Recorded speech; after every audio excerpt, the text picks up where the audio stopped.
గుత్తి వంకాయకి కావాల్సిన పదార్థాలు: టమాటా, కొత్తిమీర, పుదీనా, కారము, ఉప్పు, ఎండు కొబ్బరి, ధనియాల పొడి, వేయించిన పల్లీలు, పసుపు అండి.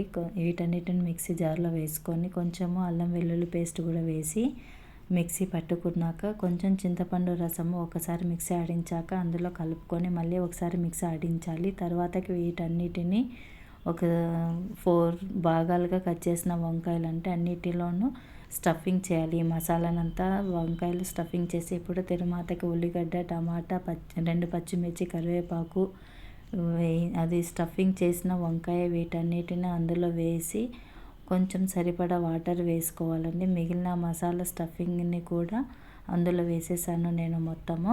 వీటన్నిటిని కలిపి ఒక 5 మినిట్స్ ఉడికిచ్చాక, లేదు అంటే 2 విజిల్స్ వచ్చేదాకా కుక్కర్ మూత క్లోజ్ చేయాలి అండి. 5 మినిట్స్ తర్వాత వీటన్నిటిని ఓపెన్ చేసి అంటే కలిపి మళ్ళీ ఒకసారి సరిపడా సాల్ట్ ఉందో లేదో చెక్ చేసుకోవాలి.